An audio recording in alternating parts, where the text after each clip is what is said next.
I, a 44-year-old man, entered into marriage at a young age, and my daughter was born during that time.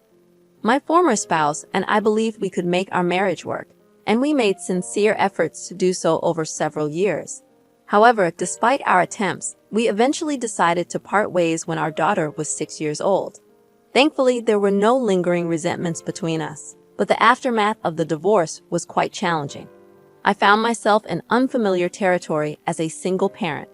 While my ex-husband offered some support, I had to shoulder most of the responsibilities.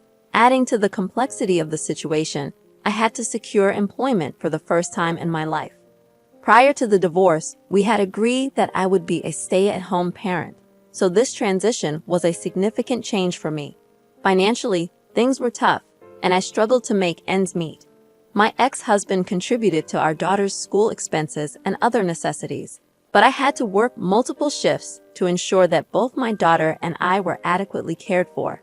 The strain took a toll on me, leaving me sleep-deprived and constantly fatigued. In an effort to find some solace and relaxation, I started to occasionally have a drink at night. At first, it didn't seem like a big issue, but gradually, it turned into a crutch, and I began to rely on alcohol. One day, my ex-husband surprised me with the news that he was engaged to a girlfriend I had never even heard of. This revelation hit me hard, and I couldn't help but feel a sense of bitterness. It seemed like he was moving forward to start a new family and enjoy happiness, while I continued to grapple with the responsibilities of parenting and a demanding job. Our post-divorce relationship had been amicable until this point, but with the news of his engagement, tensions began to rise. I recognized that my bitterness was unfair, but I was unable to contain my frustration at his newfound happiness. This strained relationship between us had an impact on our daughter, and she found it difficult to witness my anger. I eventually realized that my feelings were negatively affecting my daughter. With some effort, I managed to convey to her that the situation was unrelated to her, and she should be happy for her dad. It took some convincing, but she agreed to attend his wedding. I was utterly devastated, but I knew that I had to prioritize my daughter's well-being above all else. I was determined not to involve her in any conflicts or make her choose sides. I eventually met my ex-husband's new wife after some time had passed since their wedding. I had reservations about allowing her into my daughter's life, unless she proved to be a kind and caring person. To my surprise, she was not only very nice, but almost too good to be true, and she also developed a strong bond with my daughter. She made a heartfelt promise to take good care of her whenever my ex-husband had custody. Initially, my daughter spent weekends at her dad's place, but as time went on, she began staying there more frequently, particularly after the remarriage. I'll admit, I felt a tinge of jealousy that my daughter wanted to spend so much time with her new stepmother. But if it made her happy, I was content. Gradually, she even started staying there on weekdays. With my demanding job and constant fatigue, I didn't object because I simply couldn't give her the attention she deserved. I felt a sense of guilt as our relationship seemed to drift apart. But I held on to the belief that I would always be her mother, and our bond would improve in due course. However, the increasing closeness between my daughter and her stepmother led to frequent arguments between us. My attempts to curb the excessive gifts her stepmother was showering on her, which made my daughter happy, were met with her anger. We began quarreling almost daily, even over the most trivial matters, and I despised the growing tension. The more my daughter grew attached to her stepmother, the more distant she became from me. I was terrified of losing her, and in my desperation, I resorted to drinking again. I knew it wasn't the best solution, but I was hurting, and it seemed like my only escape from the pain. My life was crumbling before my eyes, and my daughter preferred her stepmother to me. They appeared to be a contented family while my daughter was unhappy when she was with me. Then, one fateful day, my daughter asked me to relinquish my parental rights so her stepmother could adopt her, and I couldn't handle it. Our voices rose, and we argued intensely. I vehemently refused to give up my daughter, asserting that I was not going to relinquish her that easily. I tried to reassure her that I could become a better mother and make her happy, but she insisted she would cease all communication if I didn't sign away my rights. She proposed that if I complied with her request, we could still have a place in each other's lives. She expressed her inability to cope with my drinking and her desire for a stable and happy home, one that only her dad and stepmom could provide. My heart ached, but I comprehended her needs and reluctantly agreed to her request, with the condition that she would not vanish from my life. She made the promise, and that was the last I heard from her. Following the surrender of my parental rights, her stepmother legally adopted her. I made daily attempts to reach out to my daughter, but she remained unresponsive. My ex-husband kept me updated on her well-being, noting that she was content and excelling in school. He couldn't fathom why she wasn't communicating with me, and I, too, was at a loss as to why she had broken her promise. Losing my only family was a painful blow, and my drinking spiraled out of control. Eventually, I sought rehabilitation, and I successfully overcame my addiction. Although I had ceased drinking, the absence of my daughter left me profoundly unhappy. I called and texted her daily, even making visits to my ex-husband's home in hopes of seeing her. But she refused to come out and meet me. I had missed out on so many pivotal moments in her life, from her high school graduation to her college enrollment. I believed I had lost my daughter completely until one day when she appeared at my house and handed me a letter. She mentioned that she would consider talking to me if I could explain why I had written that letter 12 years ago. I read the letter repeatedly, attempting to understand its contents. Shockingly, it claimed that I was willing to relinquish my daughter in exchange for money, and it was addressed to her stepmother. I had never sought money from anyone, and I had never considered giving up my daughter. Furious, I went to my ex-husband's residence and confronted his wife for destroying our family and taking my daughter from me. She burst into tears, and my daughter took her side, insisting that I was being selfish by disrupting their lives after so many years. I vowed to expose her for who she was, and my daughter asked me to leave them alone, asserting that I was causing unwarranted turmoil in their lives after all this time. With a heavy heart, I retreated to my vehicle, defeated after 12 years of estrangement. I later shared everything with my ex-husband, who had no prior knowledge of the letter. He believed his wife was merely expressing jealousy and thought it would fade over time. It had never occurred to him that she would go to such extremes to cut me out of their lives. He also mentioned that his wife had requested him not to keep me updated about our daughter, but he chose to disregard her demands, as they had no children of their own, and his wife treated our daughter kindly. In my defense, I assured him that I had nothing to do with the letter, and that his wife had poisoned our daughter's perception of me successfully for the past 12 years. She assured me that she would arrange a meeting between me and my daughter. After a week of persistent persuasion, my daughter finally agreed to meet me. During that meeting, I shared everything with her, explaining the circumstances surrounding the letter and her stepmother's involvement. The letter was typed, so there was no handwriting to analyze. My daughter listened intently, tears in her eyes, struggling to accept that she had been manipulated as a pawn in her stepmother's scheme. I shared details about my job, my successful completion of rehab, and my newfound sobriety. In return, my daughter opened up about her college life and her boyfriend, expressing her deep sadness over letting her stepmother come between us. I reassured her that it wasn't her fault, and finally she began to believe the truth. She was determined to confront her stepmother. We parted on good terms, with her promising to visit me once she had sorted things out with her stepmother. 2 weeks later, my daughter returned to me, having severed all ties with her stepmother. It turned out that her stepmother had admitted to writing the letter, claiming it was for my daughter's own good, emotionally manipulating her into thinking I wasn't a good mother. This revelation angered my daughter, who threatened legal action, making her stepmother furious. In response, her stepmother labeled my daughter as ungrateful, emphasizing the financial support she had provided over the years, including paying for college and numerous gifts. She valued her gifts more than the mother-daughter relationship. My ex-husband, disturbed by this revelation, decided to cut all ties with his ex-wife. My daughter informed her stepmother that she wouldn't return the money, and that any further interference in their lives would result in legal action to claim the rest of the money. After this ordeal, we mutually apologized, deciding to put the dark chapter behind us and start fresh. My ex-husband and I, now divorced from his ex-wife, rekindled our friendship, finally achieving the happy family we had always wanted. The complexity of the situation involving my stepmother was indeed akin to a soap opera, and her cunning actions had caused a 12-year rift in our lives.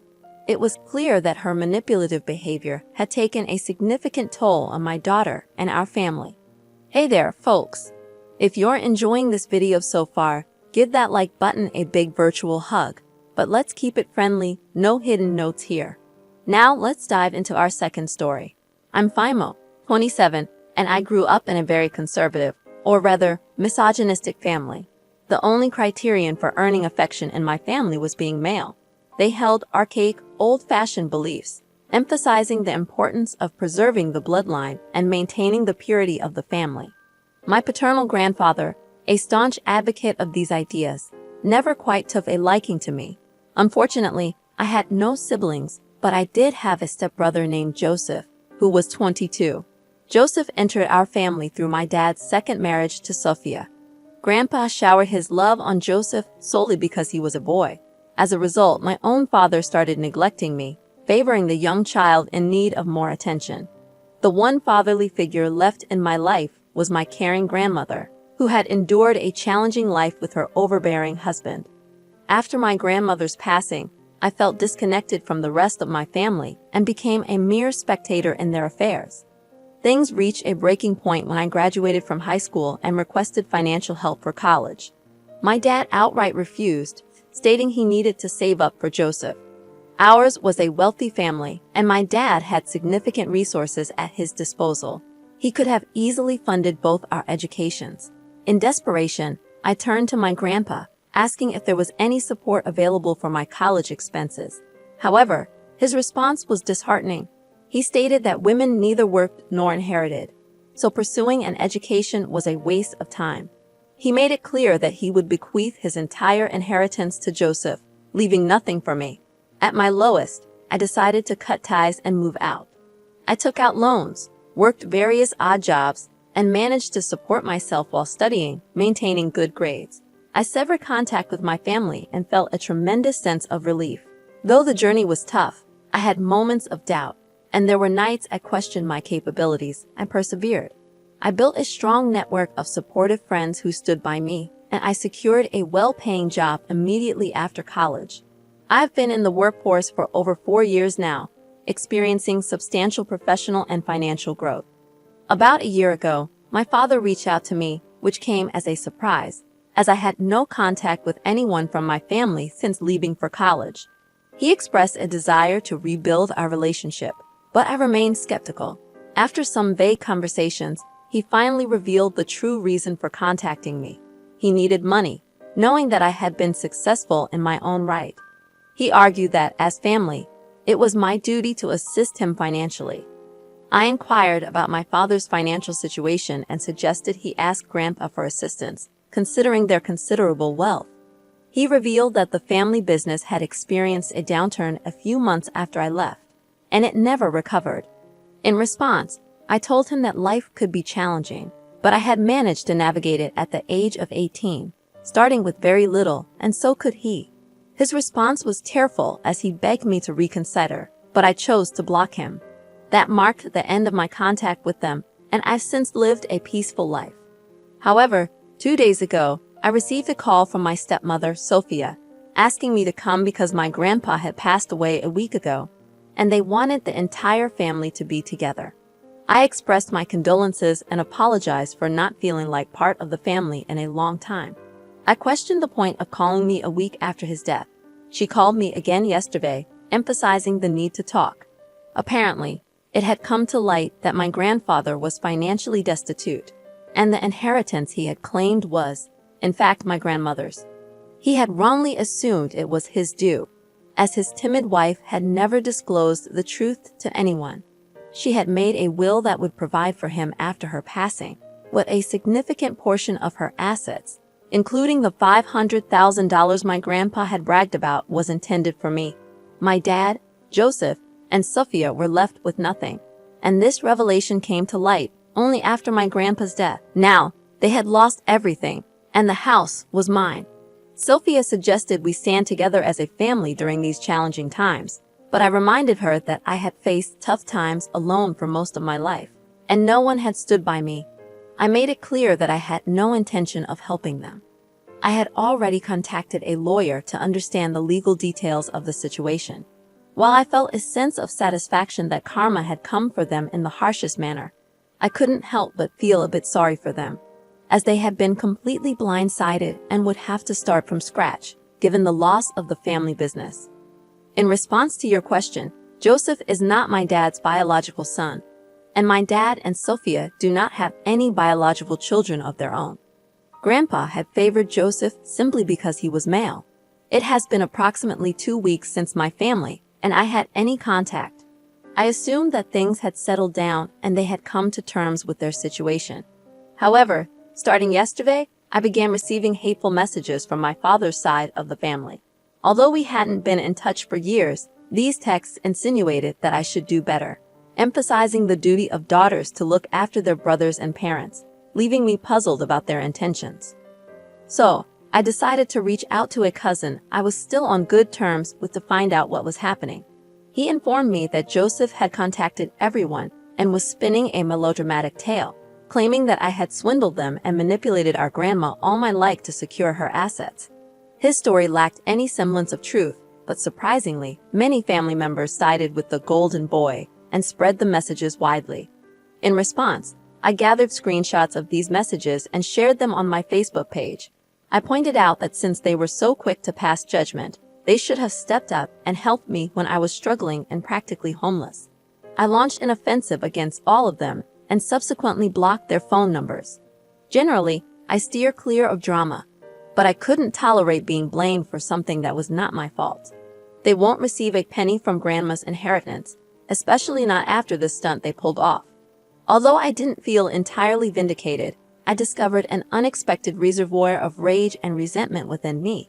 The incident with my extended family seemed to have unleashed these bottled-up emotions, and now I can't seem to contain them. Upon consulting my lawyer and reviewing the will, I decided to evict my dad and his family from the house. Since my job allows remote work, it's more efficient for me to work from home, and this move will also help me save money. I served them with an eviction notice, providing them with a 2-month window to find another place. Their response to this bombshell was nothing short of fury, with a barrage of calls and messages flooding my inbox. I'm quite certain they're spreading slander on social media, but I don't have access, and I honestly don't care. I'm just looking forward to living in my family home, which is my sole attachment, along with fond memories of my grandmother.